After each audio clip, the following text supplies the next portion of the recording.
The most unrealistic, actually, in the last 5 or 6 years have been breadwinner working women who come in and say, I'm done. I cannot do this anymore. He is an albatross around my neck. I am still making all of the pediatrician appointments, hiring the nannies, arranging the play dates, making school lunches, and I'm working. And he's on the couch in his boxers all day, like working on the great American novel. He hasn't done anything. We were both superstars in grad school, and I can't believe this is happening. Get me divorced. And then I said, okay, let's see what that would look like. He's still going to have the kids half the time. He is probably still going to need a nanny, so you're going to still be paying for that. You're probably still going to be arranging everything because that's how you are. You want to do it because you do it better, you think. And you're going to give him half of everything you have. You are going to give him half of your pension, and you're going to be probably paying him spousal and child support. And they are like, wait, what? I'm the woman. And I'm like, I know, but it kind of doesn't matter. You know, what's good for the goose is good for the gander. And then you have people going, oh my God, I can't even believe that this is happening. And you hear the entitlement. Well, I'm a woman, as if that should mean anything. Wait a minute, boss babe. What happened to you being the breadwinner, being the decision maker now that you make most of the money? Modern women they want to go back and forth between, oh, well, I should be able to call the shots, to say whatever I want to say in a relationship because I'm making as much, if not more than you now. So if I'm making more than you, you don't have anything to say to me. Lower your tone. Okay, I will lower my tone. But write that check. Have it in my bank account, respectfully, by the 1st of every month. I'm going to lower my tone. Yes, ma'am. Yes, ma'am. Please, right here. Yes, ma'am. Right here in this bank account. Is this your bank account? Is this the account number? Is this the routing number? Yes, ma'am, it is. You see, I lowered my tone, right? You see, I'm humble. I'm not looking in your eye. I'm looking at my phone, making sure that you're about to send all of this money into my bank account. Appreciate it. Thank you so much. You're doing the Lord's work. First of all, you don't have to get those things done. You do realize a lot of men have to pay for dates, right? It can add up a lot faster than some of the beauty stuff you get done. It's never 1 or 2 dates a man has to take you on to potentially get a girlfriend. It's 10, 20, maybe even more. It adds up quick. And not only that, after he secures you as girlfriend, he still has to pay, typically. Also, a lot of men are shamed for living with their parents or roommates well into adulthood, whereas women, it's not shamed at all. It's considered okay. A lot of men can't downgrade their lifestyle without being shamed for that either. Being considered less of a man. We've seen those apartment photos where a man's starting over in life and it's pretty empty. Maybe he has a little chair and a TV on the floor, and those are shamed pretty heavily. Men can't live at home. They have to have a car. They can't really work low-wage jobs, so they have to figure out how to move up faster. They can't split bills or have roommates at 30 plus. They can't dress cheap or try to take you out to coffee. Men are shamed for all of those things. While you get to choose what beauty treatments you want, which most women really don't need them. Maybe a touch of makeup or something that you buy from the grocery store. But men don't get to opt out of all these things. They have to pay for them. So yeah, more men are going to be broke. I have had 2 different men tell me today that they are going to become passport bros because they can't find a wife. I'm calling them out. One of them doesn't even date Christians. The other one doesn't date in his denomination.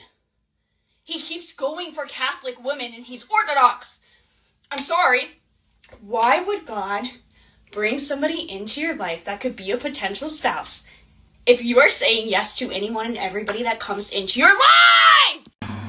The whole thing is, girls are usually quite lazy.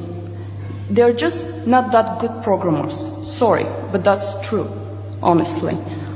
They just don't want to get their hands dirty to do the job. And when I tried to do some recruiting, I intentionally wanted to recruit women. And at the end, I failed to do so. Do you want to know why? Because most of those girls were usually just cheating, and they were just not good programmers. At the end, I had to recruit boys. And that's why I think the whole talk about let's recruit more women is bad, because at the end, you're recruiting worse programmers. At the end, your company is going to suffer. You're gonna lose some money. I know it's trendy to talk about women in IT, but I think women... No way this is the average body count across college campuses, right? What is the average body count on campus?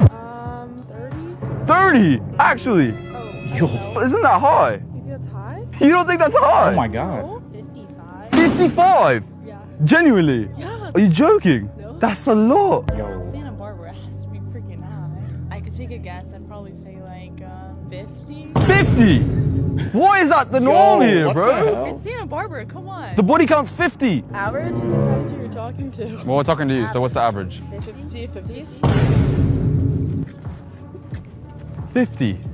50. Probably like 56. 56? What number is that? Genuinely 56? Are you The joking? average? Maybe like 30. 30. Yo, Yikes. Probably like 50. 50? Yeah. That's just the norm around here. I think. 30, 50? Yo, imagine a chick telling you, like, you know, honestly, I must have had like 50 meets. 50 meets. Like, I don't understand. This is the University of Beef Curtains. Ugh. And then some of these chicks are like, isn't that the normal? Like, she's speaking for herself probably too. Like, yeah, yo, like 30, 50. Like, it ain't. Yo, imagine you meeting a chick that you have no idea what her past is. And you thinking, damn, she's cute, she's funny, she's chill. Like, yo, I could definitely see me taking this chick to grandma. And you find out she had 50 rummaging her, ramaging, fucking just kaplow. She just getting pounded, pound town. Everyone gets an admission ticket. That is insane. And this is college, meaning they will eventually leave here into the real world. Well, they will, you know, they will gather more in the dating market once they leave college. This is insane. And imagine there's so many college. Yo, college is a party. I get it. But you gonna tell me you can't not have 30 to 50 rummaging your shit, turning it into beef curtains? This, oh my God. All these chicks are just beef curtain mascots. It's insane. If she wants to cheat, she will cheat. And if she's loyal, she will stay loyal even in a club, with male friends, or on a girls' trip. This is the argument I keep hearing from people who say that if you don't let your girlfriend do whatever she wants, you are insecure, controlling, or lack confidence. On the surface, this argument sounds reasonable. And to be clear, I actually agree with part of it. If a woman truly wants to cheat, she will cheat no matter what you do. No rules, no control, no restrictions will stop someone who already made that decision. But here where it gets more complicated. What if she doesn't want to cheat? What if she's generally a loyal girlfriend? Does that mean she will stay loyal no matter the situation, no matter the environment, no matter the people around her? And by the way, to be fair to the ladies, the logic I'm about to present applies to men as well. You see, for many people, cheating is not a simple on or off switch. It's not 0 or 1. It's a gradient. There are situations where the chances are lower and situations where the chances are much higher. Being at a library studying is not the same as being at a bar or a club without your partner, with alcohol involved and environment being very loose. Let me give you a real story I heard from someone else. There was a guy with a very loyal girlfriend. Let's call her Anna. Good relationship, trust, love, everything. Anna had single girlfriends, and one of them decided to celebrate her birthday abroad at a resort. At first, Anna didn't want to go, but her friends convinced her. Her boyfriend trusted her and said, fine. Anna tried to do everything right. She sent pictures, they talked, and had video calls. On the birthday night, the girls wanted to go out. Anna didn't want to drink, didn't want to party, but again, her friends pushed her.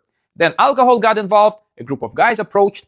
Anna said she had a boyfriend and was about to leave, but the girl said, relax, everything will be fine. Just stay with us. One thing led to another, they went to another venue, and that night, Anna cheated.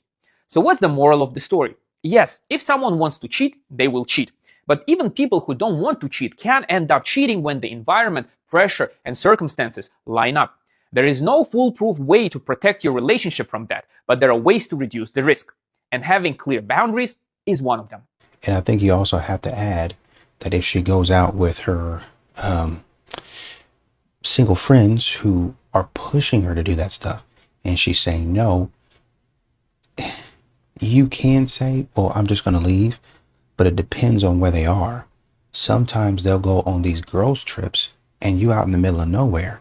So you can't really just leave because you'd be by yourself in a different country, which is why the man says from the beginning, even before you leave the country, hey, I don't think that you should go out of the country. I don't think that you should go on this trip with these women. There's too many factors at play, and these factors at play are not good. these women are not a good influence, and they're going to get out there and they're going to have you acting a fool, doing things that, or you kind of putting you in a position to do things that you don't want to do. And this is kind of what he's talking about. Well, we get into this situation, I could leave, but there's not anywhere that I can really go, so I kind of have to stay. Where they're going to be, oh, loosen up, he's not going to care, and what happens here is going to stay here. And so now you've got this man approaching, and he thinks it's okay, even though he's looking at you. These boys ain't got no morals. These brothers ain't got no more. I can't even call them any brothers. These men ain't got no morals. Why should they? This is what they do, and this is what your friends want them to do. They know these women, these types of women, come up here or to this this area for this specific thing.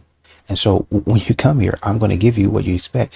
And yeah, we see women that are apprehensive about X, Y, and Z. You know, we put a little alcohol in them and loosen them up. And you know, a little kiss won't hurt, and what he doesn't know won't hurt him, and ignorance is bliss. And now you feel like, or you're put in a position to where you feel like you got to let that man kiss you or do whatever he wants to you because you want to make it back to the house. And once again, the man told you before you even go on the trip, maybe he wasn't thinking about this, but he's thinking about, no, these women are immoral. They don't respect the sanctity of anything. Don't go with them. He didn't have to foresee that man, you know, taking advantage of you, or, you know, forcing a kiss on you, or forcing a hug on you, or groping you and things of that nature. He didn't have to foresee that for him to say, don't go on this trip. He's seen enough to say, hey, no, these women are too loose. I done been out with y'all once or twice.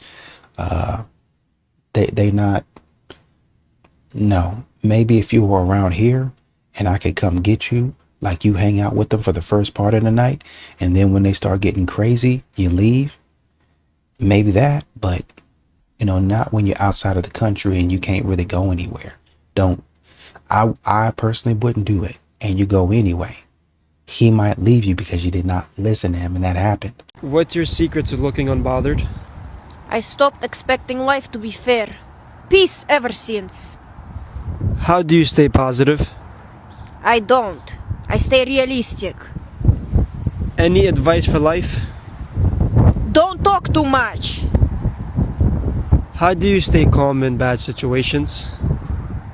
Emotional damage from childhood. We are built for chaos. Where do you see yourself in 5 years? Alive. Hopefully. You guys are so curious about my marriage. I'm going to talk about it. These are the controversial rules in my marriage that some people hate, but they work for us. We live traditionally. My husband leads, I follow, and our marriage has never been stronger. Rule 1, he has the final say.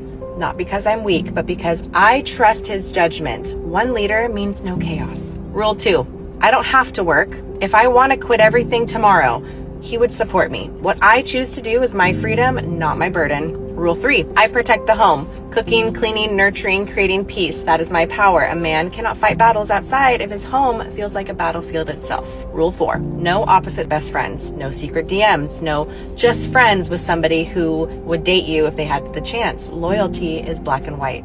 Rule 5, he pays the bills, I multiply the value. He provides financially, I turn what he provides into meals, memories, and a home worth living in. Rule 6, no clubbing or bar scenes without each other. Single life behavior does not belong in a committed marriage. Rule 7, no thirst traps online. If you ever see a risque photo of me, it's because my husband posted it himself and I reshared it. I'm not advertising for other men's attention. Rule 8, he protects me physically, I protect him emotionally. That's the masculine and feminine dynamic working in sync. Rule 9, divorce is never an option. We fix it, we fight for it, we don't quit when things get hard. Rule 10 is never a bargaining chip. It is not a weapon, it is a part of intimacy that keeps the bond alive. These rules might sound crazy to modern culture, but they work because we respect our roles. You don't have to agree, but don't knock what's working. If this makes you mad, ask yourself why. And if you get it, you know why traditional marriage is stronger than ever. Maybe the reason why traditional marriages feel different is because they're built on something deeper than emotions or convenience. They're built on covenant. You see, two people choosing intentionally to love with sacrifice, forgiveness, and humility in a world that treats relationships like they're disposable. A marriage anchored in Christ becomes a refuge. It teaches you to love when it's hard, to serve when it's inconvenient, and to grow together instead of drifting apart. And it's not perfect. Look, no marriage is. But when both people are chasing God, they end up finding each other again and again with a strength that doesn't shake when life does. If you believe in a traditional marriage anchored in Christ, write God is good in the comments and follow or subscribe for more. I've generated over $170,000 and over 1 billion views from short form content alone. If you're a business owner or coach that's tired of being invisible online, this ebook is your shortcut. DM or comment ebook right now because winners move fast. But that's not how your man feels close to you. Your man doesn't feel close through talking. Your man's gonna feel close to you most likely through physical intimacy and physical connection and touch. Your man's gonna feel connected through peaceful moments that you guys have with each other where there's no pressure and it's just calm and you guys are just happy. And your man's gonna feel connected through moments where there's stress, but you trust him and you're there for him and you appreciate him and you make him feel like he's a strong, capable man. That is how your man's gonna feel connected to you. Not through chit-chatting about what your work colleague said or what your friend did or what Starbucks drink you got. That's nice for you, but he's listening for you. He cares about the other things. And the moment we having a conversation, yeah, they're running out of stuff to complain about. Viewer discretion is advised. and I say something like I'm about to get my nails done, and you say, yeah, I love a woman that keep up with her maintenance, I'm going to go ahead and cut you off, because what you used to dealing with mechanics? Yeah, you heard her correctly. She will cut you off if you tell her that you like that she keeps up with herself. Her words are, if she tells you that she's about to go get her nails done and you say, yeah, I like a woman that keeps up with herself, you're getting cut off. This is the new narrative. If you were to ask me, the only reason they're making such desperate attempts to, cut a man off is because we are debunking all of them that they've been trying to push for the last couple of years. And now they're just being flat out ridiculous, and we can all see it, women included. Because I'm 100% sure that is not a reason to cut somebody off. However, her reason for cutting you off is because she believes that if you point that out, that means you're used to women that don't keep up themselves. Not the fact that you could be complimenting her, not the fact that you could just be pointing out something that you are in admiration of, but because you don't deal with women like her, you can't make this up. Boy, I tell you, the desperation. They're trying to find any and every reason to say why they should cut somebody off in the name of having a strict program. Nails are so basic, I have a problem with that. Ain't no way you about to make that like that's something. No. I get my hair, nails, and lashes done. And now I know I'm in the wrong place. This ain't where I need to be. You need to go find your league, because I'm out of it. Her words are, she's out of your league because you like the fact that she keeps up with herself. Yes, I'm sure if you made it this far into the video, you are in just as much awe as I am. Because I can't understand how me saying that I admire something about you will get me cut off because you believe you're out of my league. Simply because I pointed out the fact that you keep up with yourself. You can't make it up. I don't get it. I think if I try to make sense of what she's saying, I'm going to lose my mind. So you know what, in turn, fellas, if a woman cuts you off because you told her you admire something about her, mind you, something positive about her, count your lucky stars because she did you a favor. That's a headache that you dodged. Because there's no way you want me to believe that somebody that thinks like this doesn't have the IQ of a pistachio. And if I'm being completely fair, I'm doing a pistachio a disservice by making a comparison, but I had to compare it to something. But you know what? Fortunately for her, she ain't got to listen to nothing I'm saying because I'm just a normal guy. Yeah, I could be changed. Many spiritual women fall into the trap of always usurping her husband's spiritual rank over the household. Just because you fast more, you pray more, you have more spiritual encounters, you see angels, and you see all of these things you suddenly think that because you have a more supernatural experience of the spiritual realm, you now have assumed a higher rank than your husband. And this is where a lot of spiritual women get it wrong. Whenever you want to take charge over the spirituality of the home, You do not realize that as a wife, you are violating a spiritual law that has to do with divine order within the marital institution. You cannot lead your husband. You cannot assume a higher rank than your husband when it comes to spiritual matters. It is possible for you to be exposed to more knowledge than your husband, but your posture will determine whether it will benefit your marriage or it will work against your marriage. The problem is most spiritual women they are not humble. So because you think you know better spiritually than your husband, you become pompous. You have a lot of pride. You feel like there's nothing that your husband can tell you. You know better. And now you want to lead the man. These are the little things that frustrate many marriages. Instead of focusing on building your home as a wife and fulfilling each and every marital duty that you have, you become overzealous over spiritual things. You become overzealous about fasting and praying, but your own marital home is dying. So in 2026, make it your mandate to do things in order, with measure.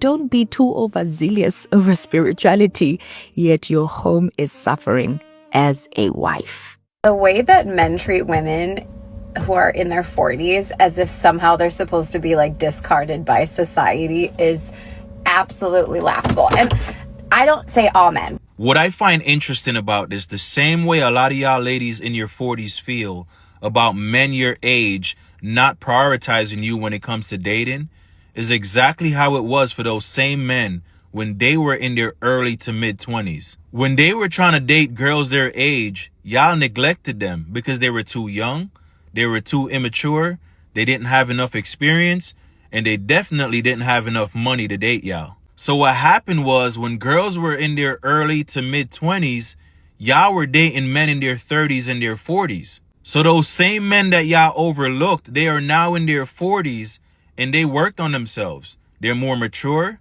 they have more experience, and they have more money. So they have more to offer. So now these men have options and they're deciding not to date you. Just like how when y'all were in y'all early 20s and you had options, you decided not to date men in your age range. I'm not saying whether it's right or it's wrong. I'm just showing y'all that this is coming full circle. These modern women are making up any and every excuse to do the wrong thing. They're making up any and every excuse to continue going for Chad and Tyrone, and it continues to show. And now that Chad and Tyrone still knocking these ladies down on into their 40s and 50s, going out with younger ladies, knocking them down. Oh man, he's a provider, man. He took me to this restaurant. He did this, he did that. Yeah, I spent a little bread, but this is something that I got from a woman that I'm messing around with. She's a little bit older than me, or she's in my same age group. What y'all don't understand is Chad and Tyrone be playing both sides of it. If they're young, they can do a fantastic job of that, right? Because you young, looking for a cougar, she want a little something young. She might have just gotten out of a divorce. Okay, I'm going to pay for him. I'm going to do X, Y, and Z. That man might then go and take that money, take you out on a date. And because he's so fine, because he's such a gentleman, because he pays for everything, you're going to drop it within the first or second date. Boom. He didn't have to really do anything but take the money, use his Riz, and get what he needed to and get up out of there. But then about, I don't know, couple of months, you're going to be on that kick that most modern women are. Oh, I ain't taking it. I'm not going to accept the bare minimum, and this and that. Great. Fine. Go on. And you go on down the road. But Chad and Tyrone then already got inside them guts 4 or 5 times since then. Oh, well, it was passionate and it was just, you know, I wouldn't normally do that, but there was something that drew me to him. We had an instant chemistry, but it didn't end up working. It was a situationship. And when Chad and Tyrone get a little bit older, they're still able to do the same thing because now you got a woman that's desperate. I'm just looking for a love and attention, and he told me this and he told me that, and yeah, I made the mistake of paying and this and that. Then he turns around and once again goes to the younger lady. Goes to the younger lady. Oh, he's a provider, man. He might be a little bit older. Age gap relationships. Knowing good and well, it ain't no relationship there. The relationship is he's paying.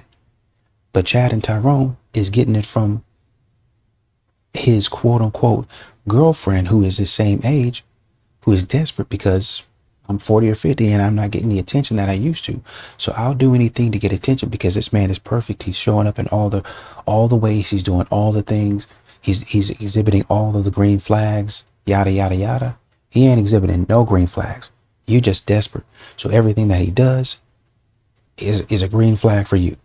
That's it. Him talking to you on the phone and responding to text messages, that's a green flag. You know, he's not really doing much, right? But you're so desperate that you're going to need all that and you're going to take all of that. So he's still continuing to play both of you guys. And both of y'all get mad. See, it don't matter what the age is. Men gonna men and all this other nonsense. Take accountability for what you was out there doing. He's knocking down both of you and sending you out back to the street. I'm gonna pat you on your butt. All right, go ahead, you got it. Kind of like you be patting your child on the butt. Okay, no, go ahead, you got it, go ahead. When they riding their bike and they on the training wheels and you trying to send them off, send them gently out. Guide them gently out. That's what Chad be doing to these young and old women. Young, middle-aged, old, and everything in between. And they ain't caught on to it yet. Would you consider this cheating? You're the one that started asking for some questions. Hell yeah, because I'm trying to get personal with you. Well, can I get your IG? I have a boyfriend. Huh? I have A boyfriend? Well, how can I see you then? I can? Well, I can still get your IG though. Yeah. Is that okay? I won't bother you, but but if you want me to, I will though. Over here chasing women down at the mall. Why not? You know what I mean? Aren't you here just for shopping? Nah, I came here for you. Oh. Honestly, I was gonna leave, but So you were stalking me down. you're the one you're detective on me, asking where I'm from, all these extra questions. You know, I'll give you my number, and then if you want to text me ever, you can. You can say my number. Is that fine? I guess. All right. You know my name starts with a J, so. Yeah. All right. Screenshot it here. I'll do that. Delete it later. All right. Like that. Like you never existed. Yeah, but don't delete me out of your life. Think about me, and I'll think about you. All right? I'm telling you, are you here visiting or staying? No, I live here. I live here. Okay. I live south. All right. Well, I'll talk to you later. Okay. You say go that way. This to me is 100% cheating. If it's something you wouldn't do if your man was there, then it's cheating. Especially if you gotta be sneaky. And even announcing that you got a man and continuing to entertain a conversation is cheating and being deceitful. The fact that he kept on pushing it and she's just standing there. Any chick that's about her dude, she would have just walked away, just been like, yo, stop talking to me, dog. You bothering me. She didn't do none of that. You could tell she was flirting back. She was enjoying the convo. He's hitting her with game or whatever you call this, if that is even his game. If that's what it is, she's down for it. And then the IG, she gives him the IG. And then it turns into, yo, let me put my number in your phone. The fact that he was even able to grab her phone, I mean, how much further does it need to be? She's smiling, she's flirting, you know what I'm saying? This is just messed up. On the flip side of this, I'm gonna be honest, if a shorty tells you she got a man, a husband, or whatever the case may be, and you still like, well, you can't have no friends though? I can't have your IG? That is weird to me. Like as a dude, there's no way I want to share shorty with anybody. You know, she got a man. Like why the hell would I even want to have seconds on that? There's some dudes that love being the side dude. That shit is corny to me. I don't know if that's just me or that's just people in general, but if somebody got, you know, a significant other, I don't want no part in that. That's just weird. It's just nasty. But yeah, she's a cheater and she's young too. It sucks. She's gonna start this whole phase. You know, they started early. They start the whole phase early and they're never able to kick it. So this is how it starts. She a bird. And you know, I'm sure he does this on a regular to test chicks or see if they can get numbers in, but I don't know, this shit corny. And it's, are you visiting or are you staying here? Do you stay here? Because if you're visiting, I need to work something out fast, right? I need to move some things around right now. But if you staying here, then I got a little bit of time. We can link up. We can talk about some things. It just lets me know how I need to maneuver, who I need to put off, what I need to do. These modern women will call in they'll call off work in order to meet you. Oh, well, I'm sick. And be over there, got you in the bed and be, you know, walking to your car. Yeah, I'll be in tomorrow. I should be okay. But I'm feeling bad today. Can you cover me? Can you cover for me? They be doing that nonsense. So her asking those questions are qualifying questions. where I need to put you, how I need to maneuver over the next few days, or whether I got a little bit more time. You know, I had a client who had 3 or 4 young, beautiful women who he was just paying for things of theirs.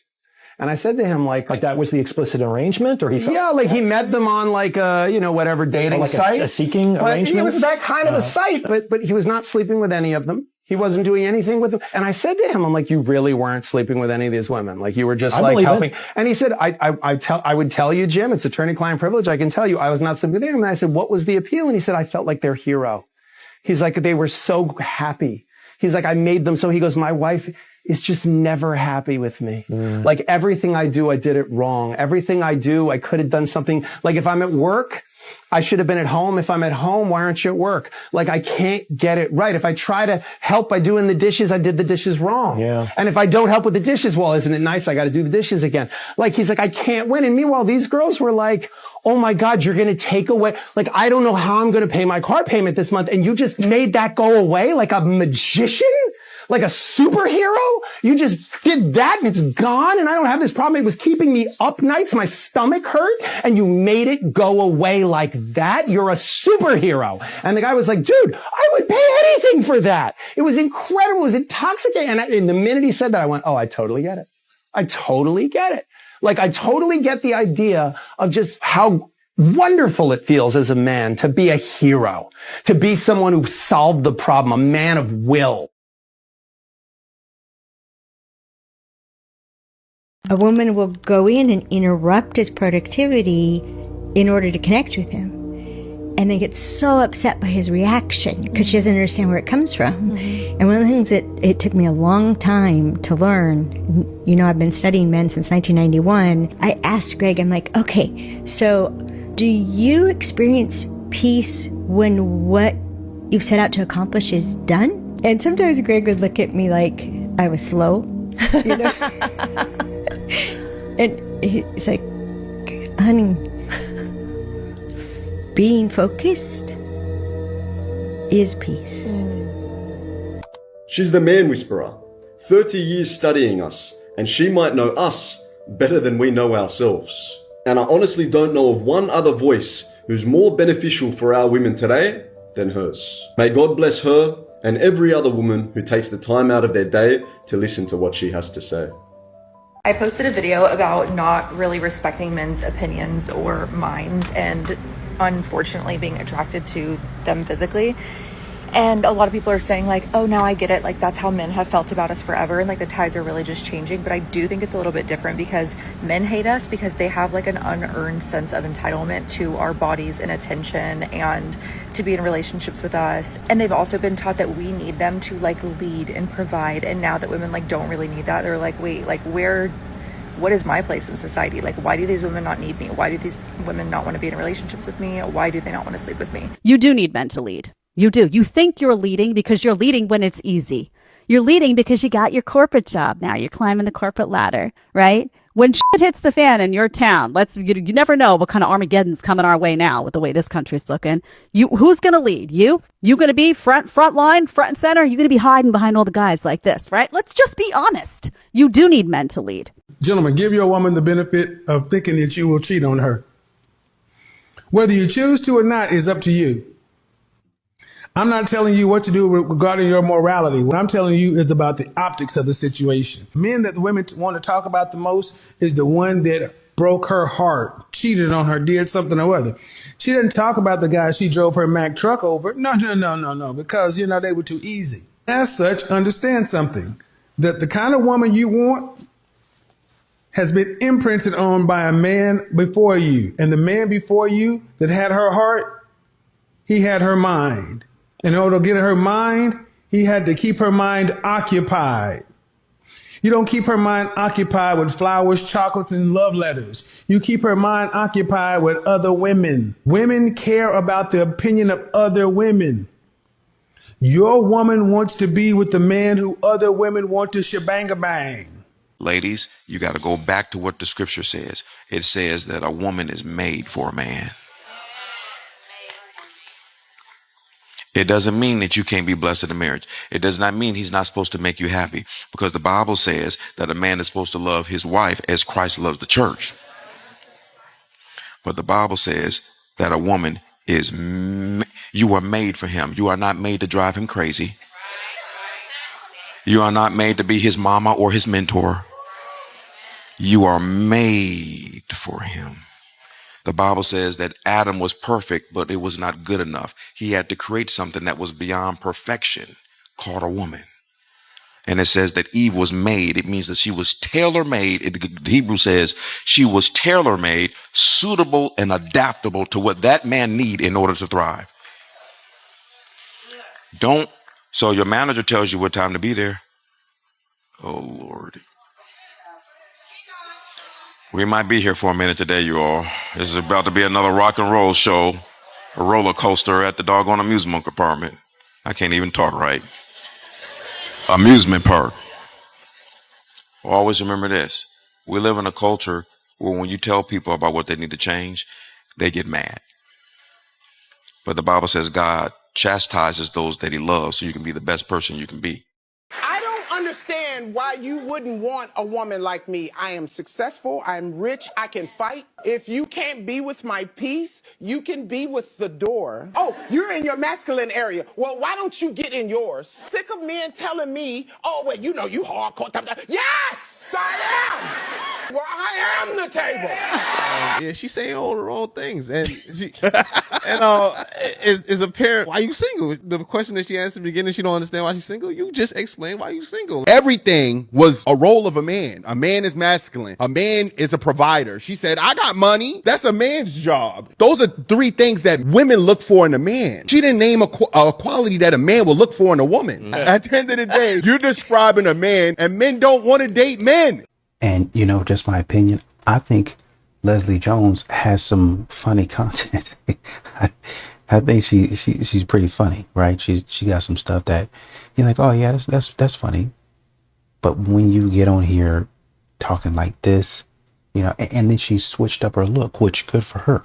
She used to have a totally different look, but now it looks like she's trying to be a little bit more feminine, exploring that side. So, you know, good for you. But, you know, you could change the outside, but it's really your attitude that needs an overhaul. If this is really the way that you feel, most men are going to step away from well, you're not confident, this, and that. I don't care what you call me. If you're acting like this and you're behaving like this, it's going to be a no for me, dog. When women make their own money, the last thing they want to do is support a man. Last thing they want to do is support a man. Believe it or not, no. When women make good money, they don't. When women make money, they don't need a man because they make enough money. They have. Okay, repeat that sentence again. When women make enough money, they don't really need a man. Okay, say that one more time again. When women make what? What did you say? When women make money? Enough money, they really don't need a man. You do understand your sentence just defeated your entire argument, right? No, it didn't. It didn't. But that's what I'm saying. 50-50. Help my man pay bills. Why would I help my man pay bills when he could just go broke and pay them all himself and I could be the princess and save all my money? That's how crazy y'all be sounding. Baby, do what works for your household. Do not let the internet trick you into thinking you're wrong for helping your man while y'all build and y'all save. The internet will have you out here single, bitter, and confused, trying to live up to rules that don't even apply to your life. If y'all are a team and y'all are working towards something bigger together, why not help each other out? What's wrong with carrying the load together? That's partnership. And truth be told, when y'all got it, it's not even a conversation because at the end of the day, everything gonna get paid. Everything gonna be done. The house gonna be taken care of. So stop letting strangers dictate your relationship. They don't pay your bills. They don't live in your house. And they're not in your bed. If it works for y'all, that's all that matters. Help each other out. Be a team. Be considerate. When you love a person, you consider them. It's very inconsiderate to make somebody just pay everything and just be drained dry when you know you can help. Come on now. Here's how you spot a dumb woman instantly. use an analogy with her. And if she argues with the example, mission, you could ask, why is speeding wrong? Then she'll say, because speeding causes accidents. And then you could reply, well, ambulances speed, fire trucks speed, so speed itself is not evil. Then she will say, well, what do ambulances have to do with it? That's the moment you know it's over. You're not debating morality anymore. You're explaining how thinking actually works, as if you're talking to a child, and she's nodding like she's winning. This is a classic case of a woman having double D's, dumb and delusional. That's not an opinion gap, though. That's an abstraction ceiling. If she can't follow a simple analogy, don't explain yourself. The best move on the board is just to walk away. This video is going to piss a lot of women off. Watch this video. You see me?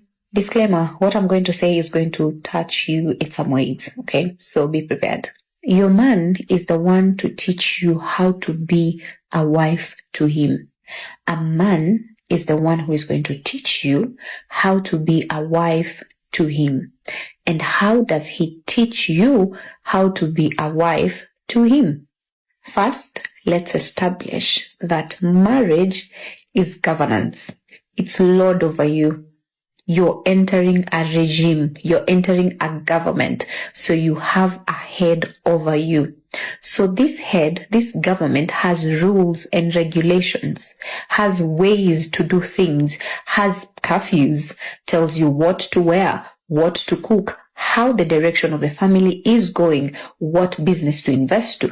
He tells you everything, leads, protects, provide.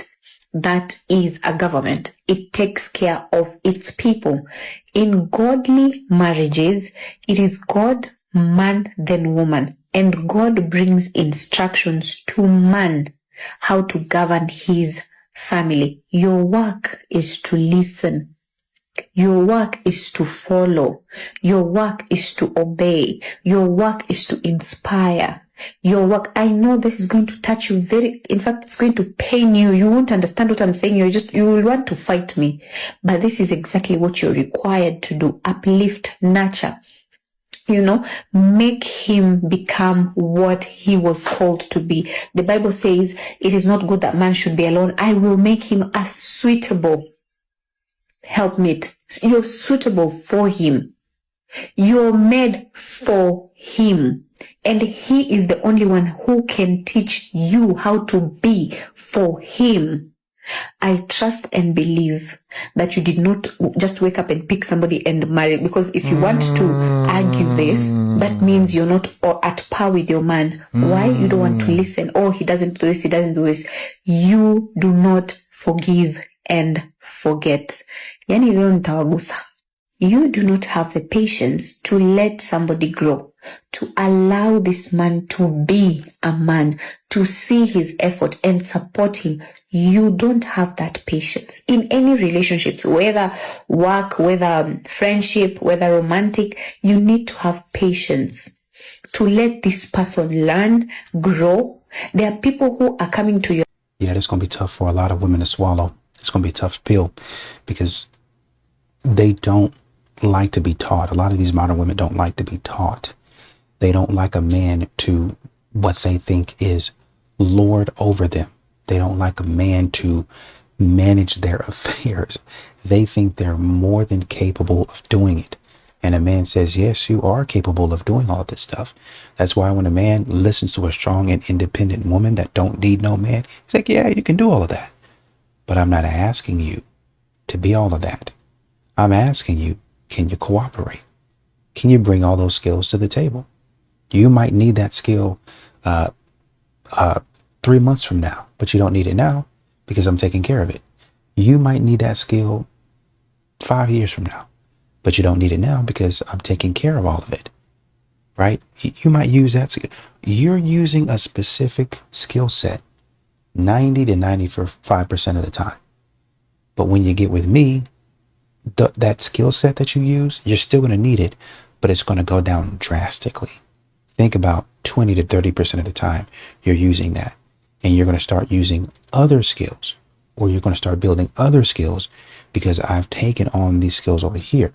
And you're going to see that the skill set that you start to develop in the beginning, it's harder, but over time it's easier, and the burden of it, the weight of it is a little bit lighter than what you were doing, because you were naturally made to do this stuff over here, and you're naturally better. You're naturally inclined to do this over here. So you were able to, for the first part of your life, do all of these things over here, this skill set. But now, when I come into your life, I'm going to take over those duties, and you start doing something a little bit differently. Does that mean that you forget those things? No.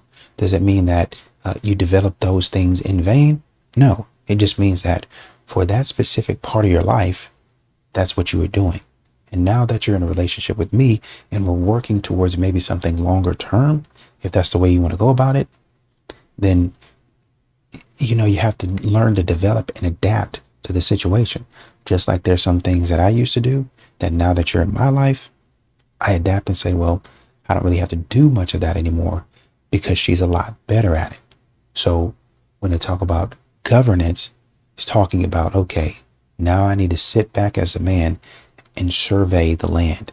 I need to see the whole landscape and then step back and say, okay, this needs to be here, that needs to be there, this needs to be over here, and put everything into place so that everybody in the household and within the parameters and the structure can start to perform rather efficiently. Can you support my lifestyle, your lifestyle, a family's lifestyle, and give me a better lifestyle than what I can support on my own? And do it on your own salary. It's a piece of paper. It's bragging rights. It's bragging rights at the end of the day. How many women has degrees and don't want to work? Right. That's the first thing you have to...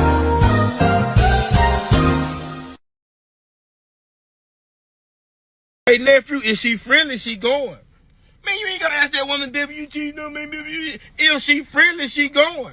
If she smiling all out in public, all and speaking to everybody, she going. She can get trampoline. Yeah. I just want to remind all the women out there that if you want to have a good man, you actually need to be a good woman. It means, first and foremost, treat him with respect, stop questioning him, stop criticizing him, and actually be grateful for him. It's really not that hard. But if you're not willing to do that, then good luck being alone and not having a good man, because they're not going to tolerate it. I learned this from men, actually. Started asking men, do you want to be married? Almost all of them said yes. But they never left out the sentence afterwards, the qualifier. When I meet the right person, if I meet the right person. So I listened very carefully, right? So I started asking the question, what makes a woman the right person for you to marry?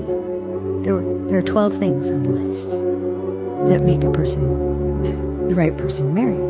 And none of them are love. Nobody said love. I love her. That was the given. That's the easy part. Loving women is not scarce to them, so they don't have to find a woman to love.